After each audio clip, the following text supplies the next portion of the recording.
you've just changed. You've become a better person as a result of that conversation, and I'm going to encourage that by deepening the conversation. Here's the principle. If you have too much agenda in the game, this will fail.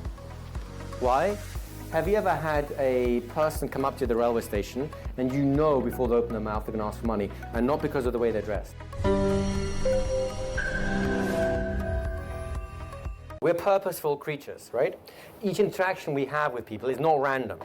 Even though we think it's random, it's not random, there's purpose. When you hang out with your friends and talk about nothing, there is still purpose there. The purpose is mutual care and investing in each other's bank accounts. You make a large deposit in their bank accounts so that they in turn will make one in yours. You go home leaving full and richer and happier, right?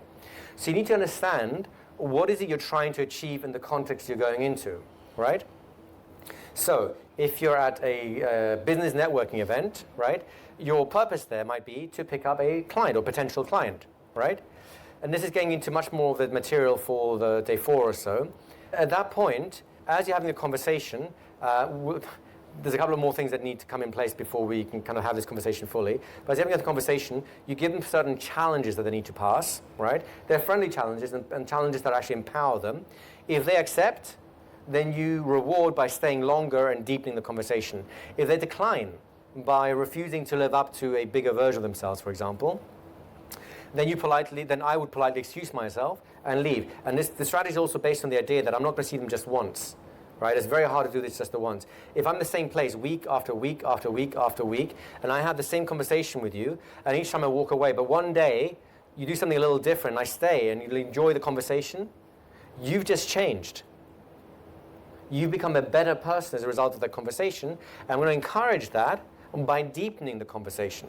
This, by the way, is how by the time that person, if this is you and I talking this business networking event, by the time you're sitting in my therapy room or my coaching practice, you're already 90% done. All the heavy lifting got done in the social context. Does that make sense? Those kind of sessions are fun to do because they work fast. You just go racing through stuff. There's really few obstacles to go through because you've established all the parameters of the therapeutic relationship in a social context. And if you know the old joke, how many therapists does it take to change a light bulb? Right? One, but the light bulb really wants to be changed. Right? It has to want to be changed because otherwise it doesn't work. So you don't test that in your therapy room when they're paid you money. That's the worst time to do it. You test it outside your therapy room when it's free and they actually agree to be a little bit of a client by improving, or they don't. Do you get the rough idea of it? We will develop this concept as we go along. This is a core piece of the consultation model that we'll talk about on day 4.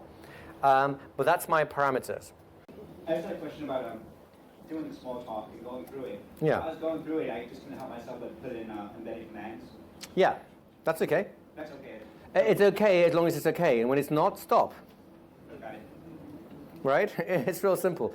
If you bring too much, okay, let's do an exercise here. And this is actually going to directly address this, right? Here's the principle. If you have too much agenda in the game, this will fail. Why?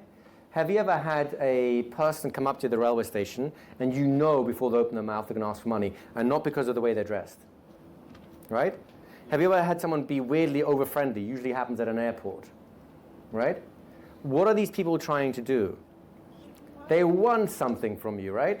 And they figure, my favorite one is in tourist locations, right?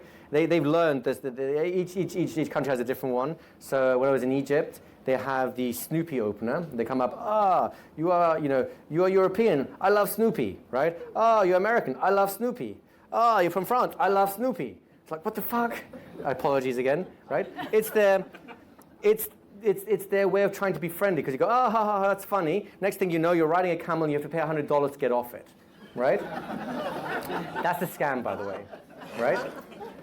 They're being inappropriately friendly. They're not respecting the social contract, right? And that's how you feel kind of unpleasant about it. The Panamanian version of this is, a young boy comes up with his postcards and chewing gum and so on, and once it's very important. They want to shake your hand. They know that when they shake your hand, that's it. You'll buy something. That's their weird pattern. So you play this weird game where he's trying to shake your hand, and you're trying to hide your hand, and he's trying to shake, and he's like, whoop, whoop, whoop, whoop, gotcha, ha ha ha ha. Now we're friends, yes. Now buy my products. It's like, what kind of school of sales did you go? I mean, to be fair, these are very poor kids and grew up in very poor neighborhoods. So this is kind of the stuff they teach each other. But it's bad salesmanship. You don't buy something because you want it. You buy it out of pity. It's a pity sale, right? And all this shaking hands stuff, that's just a way of, that's basically emotional blackmail, right? And it's okay because they're very poor and I have no problem with them making a living. It's better than selling drugs, although actually he did try to sell me drugs afterwards as well when I didn't want to buy the postcard. So I bought the postcard to let him. It absorbs your attention. Well, no, the police was right there, so I thought, I'm not, postcard is fine. Just you talk to someone else now, young man, just go.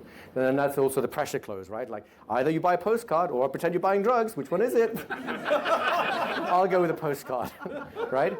But these are all bad influence examples, right? Whilst I appreciate why they're doing it, and I'm okay with them doing it because there's a huge income differential, right? It's still bad sales. And this is just another example of what happens when you have empty ritual, empty technique, right? To fill the technique, you gotta put in yourself. That's everything we've been talking about. That's H+ in a conversational context.